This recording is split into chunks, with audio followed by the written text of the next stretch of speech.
In my understanding and knowledge, there is no text, there is no book comparable to Bhagavad Gita.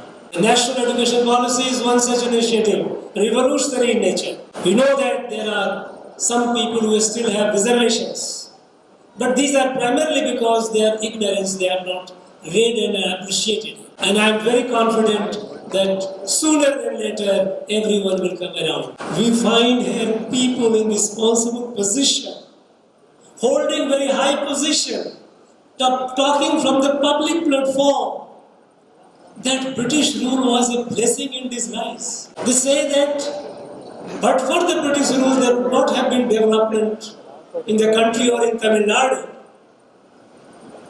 One doesn't know whether to pity such a person or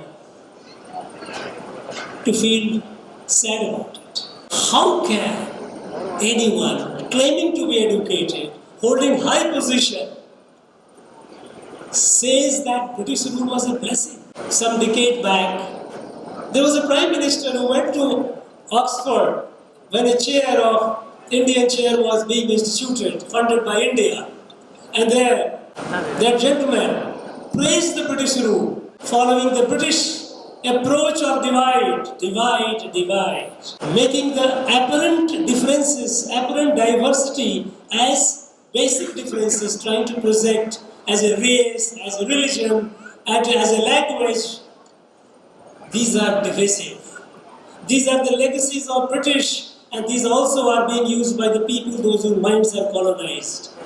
On this occasion, I pay my most respectful pranam to Param Pujya Gurudev, Swami Chinmayananda Ji, whose vision of building a new Bharat, a new India, whose spirit and whose limitless energy laid the foundation and guided the growth of Chinmaya Vidyalaya for several decades.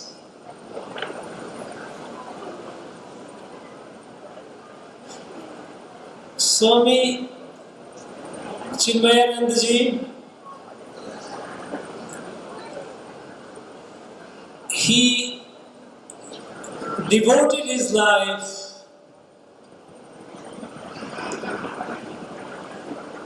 to build a Bharat of the dream of Swami Vivekananda.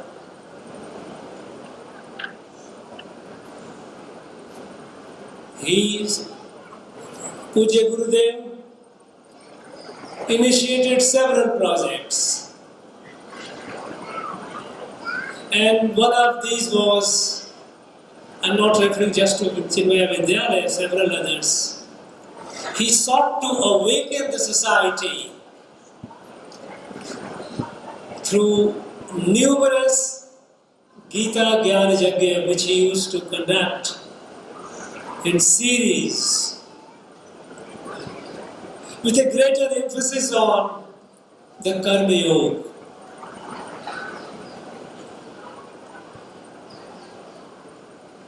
In my understanding and knowledge, there is no text, there is no book comparable to Bhagavad Gita,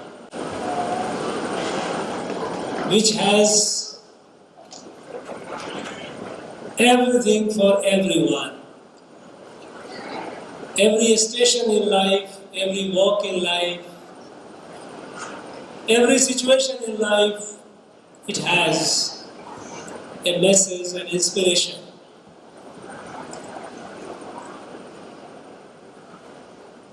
Swamiji, whole effort was to awaken what is called Purusharth of this country, Bharat.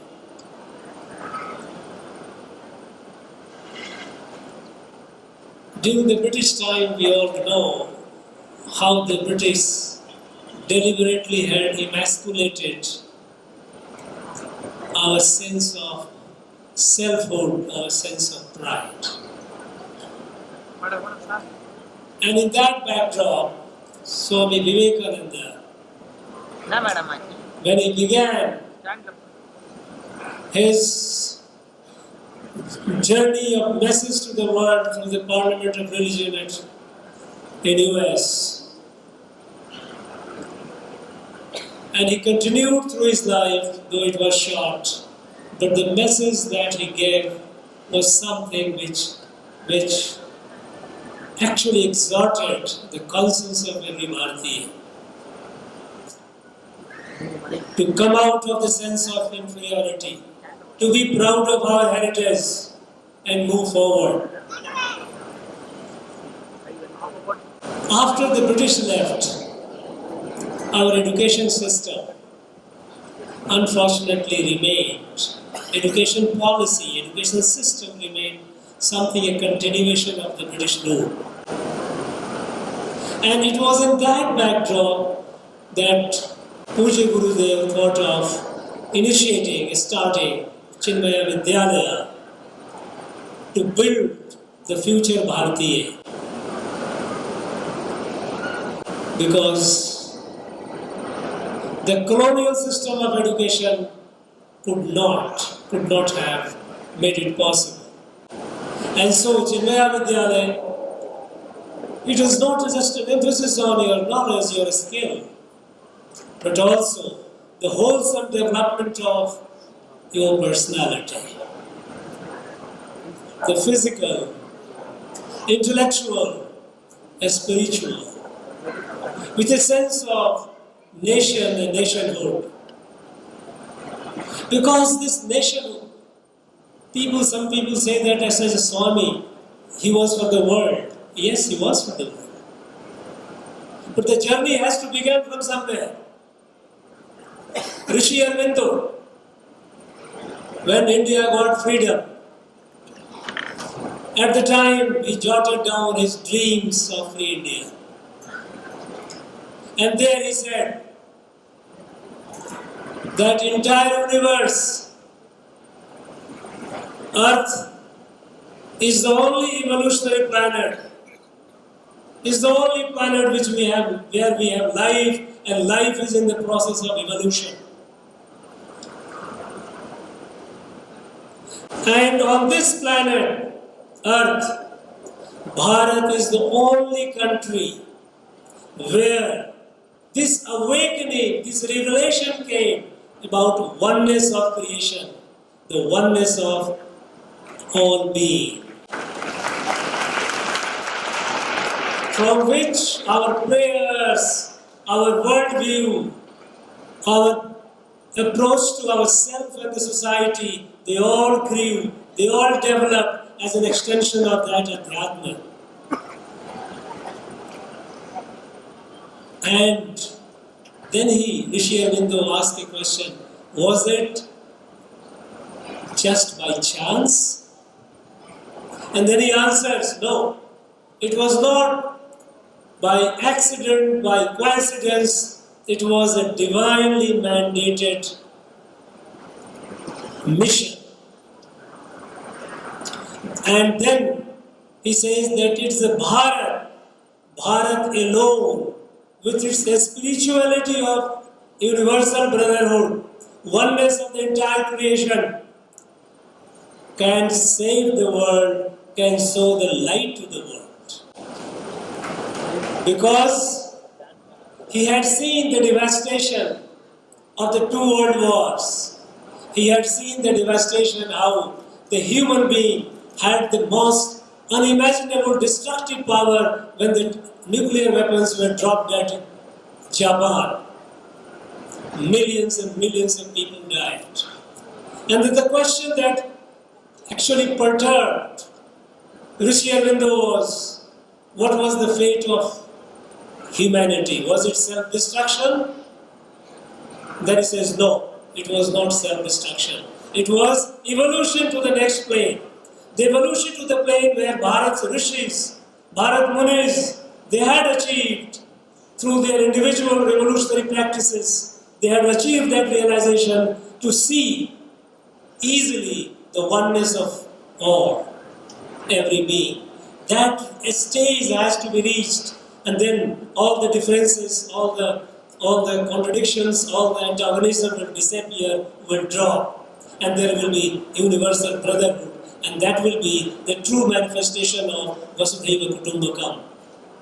And so, this is a divinely mandated responsibility of Bharat to rise to the dream of Swami Vivekananda, that Bharat, which is materially strong in Bhautik Buddhi, science and technology, ahead, and at the same time imbued and inspired by the darshan of Vedanta, which is compassion, which sees oneness in the entire creation, not only humans but also the animals and plants, because we all are children of Mother Earth.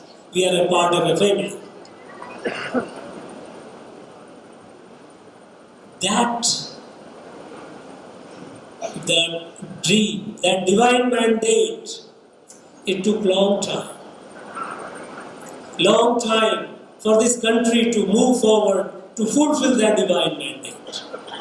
And in that journey, in that mission, Gurudev Chinmayanandji began the Chinmaya Vidyalaya chains, where the students, the future of this country would be educated not only in the pursuit of intellectual knowledge but also the spiritual wisdom.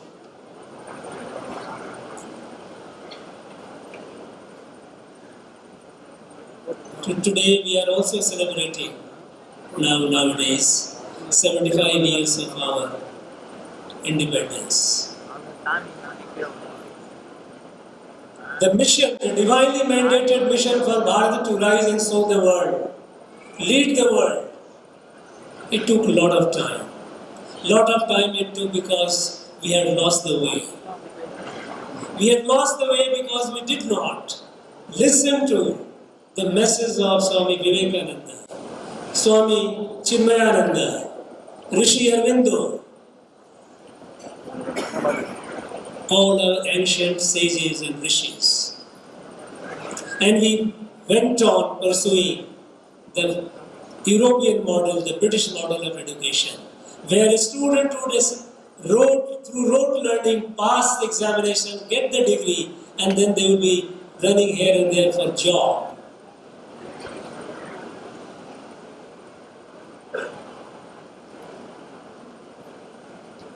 Now, we are witnessing the change. Our country is at a historic, as an epochal moment. Our country, under a new leadership and with a clear vision, is moving forward to fulfill the dream of Swami Vivekananda, Swami Chinmayananda, Swami or Rishi Aurobindo.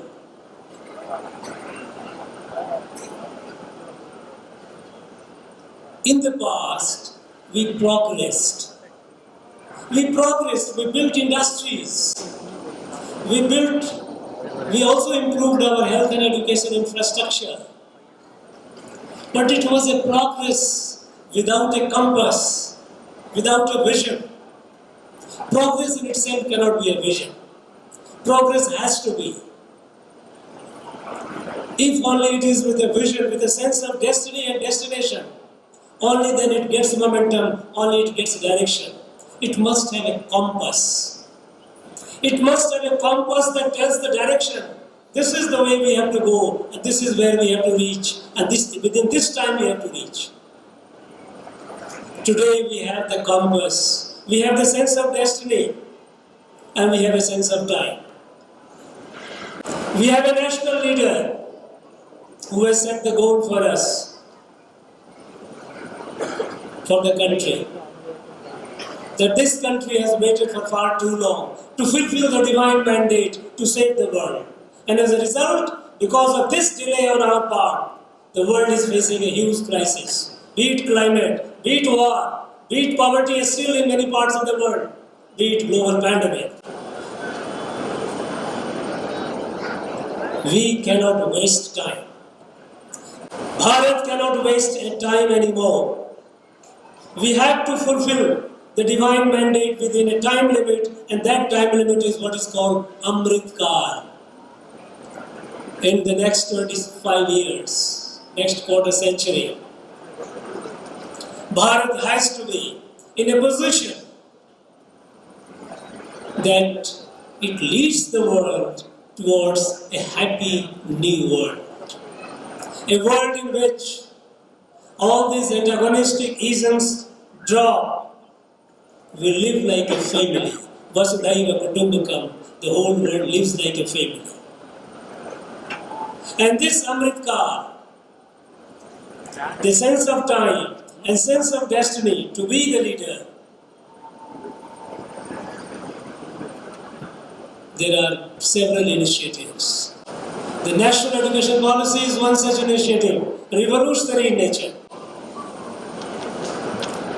We know that there are some people who still have reservations, but these are primarily because they are ignorance, they have not read and appreciated it. And I am very confident that sooner than later everyone will come around. By and large, the whole country is behind it, and those who are not, they will also be happily joining the movement.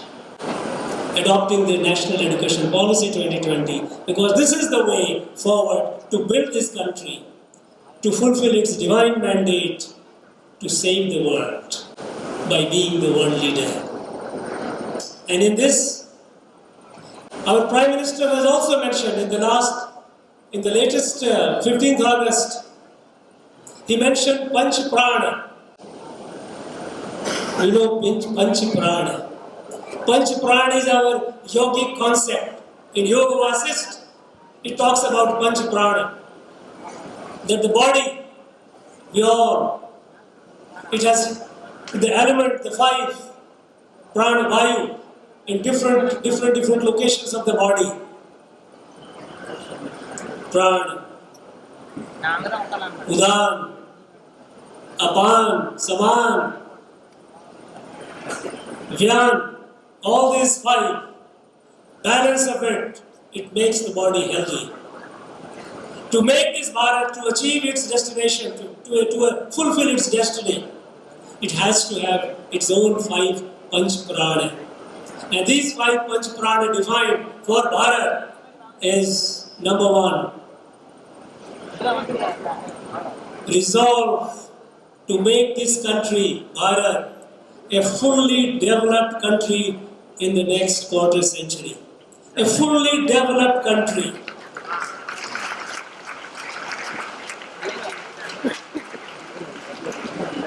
The second plan, total decolonization of mind.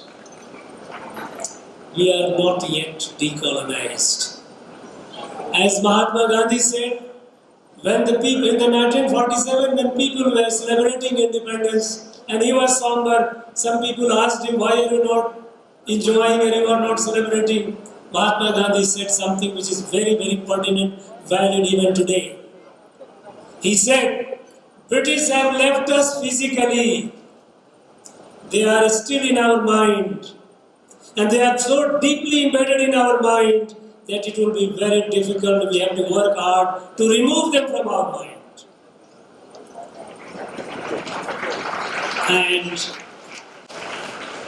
And no wonder we find here people in responsible position, holding very high position, talking from the public platform that British rule was a blessing in disguise. They say that, but for the British rule, there would not have been development in the country or in Tamil Nadu. One doesn't know whether to pity such a person or to feel sad about it. How can anyone claiming to be educated, holding high position, says that British rule was a blessing? that it only shows that British are still in our mind. About nearly some decade back, there was a Prime Minister who went to Oxford when a chair of Indian chair was being instituted, funded by India. And there, that gentleman praised the British rule. It reminded me in my school, my middle school, we used to have a question in our examination, benefits of British rule. What a pity. Imagine the kind of education that we had.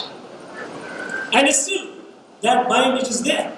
Even here today when we find some learned people when they talk about democracy, they quote Lincoln.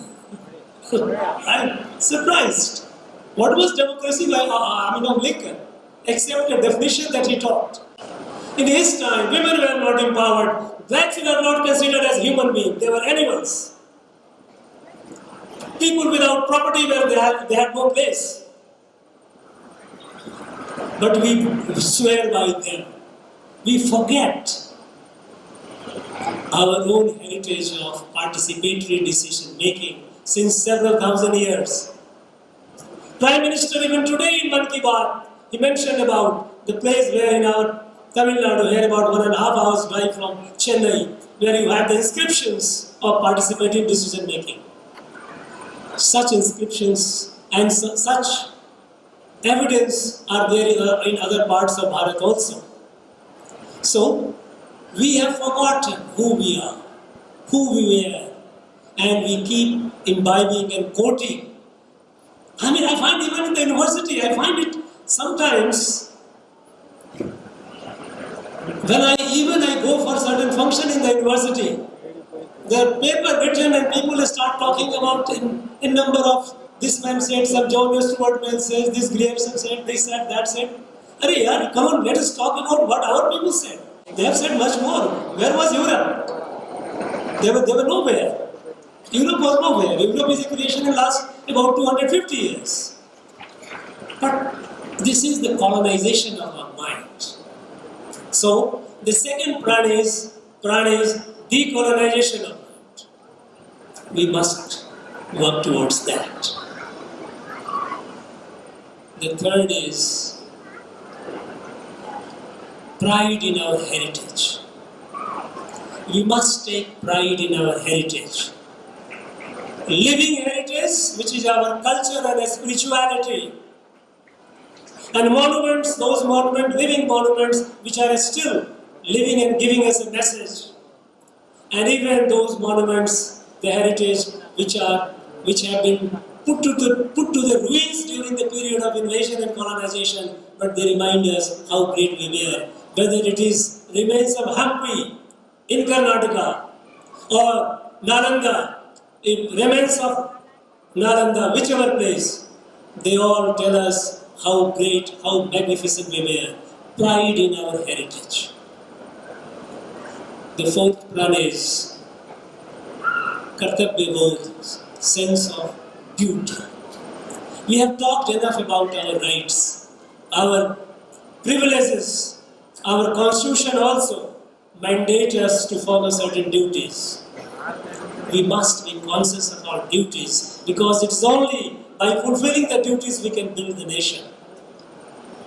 And the fifth is unity. There are people who continue following the British approach of divide, making the apparent differences, apparent diversity as basic differences, trying to project as a race, as a religion, and as a language. These are divisive. These are the legacies of British, and these also are being used by the people, those whose minds are colonized. We must rise above that. We must have unity. Bharat is a family. Bharat is a kutumba. And that is the both, that is the sense with which our country is moving forward. And here, our young people, our young students have a great responsibility. Because it is young students, you are the future of the country. Because in the next 25 years, at various stages, you will be holding important positions the destiny of the country. You have to be conscious of it. You have to ensure that this Panch Prana, be conscious of it. Be aware of it. And with pride in self and glory in our past, move forward to a brighter future. I am sure Chinmaya Vidyalaya, it has just completed a golden jubilee. Of course, it is a very, very landmark achievement. 50 years of a journey is not a long journey. It's not a short journey. But in the life of a nation, and that too in a very adverse circumstances, they have tried to build the nation. Now is the time. Now is the time when the forces of harmony, the forces of positivity is all around. And let us build on it and move forward. I would expect many celebrations, platinum, I don't know, diamond, platinum, centenarian, 200 century. You keep building it. And I think let us continue because our spirituality is eternal, the world is eternal, and it will move forward. And Chinmaya Vidyalaya will continue to fulfill its obligation, divine obligation of building the country and leading the world. Thank you very much. Thank you. Jai Bharat.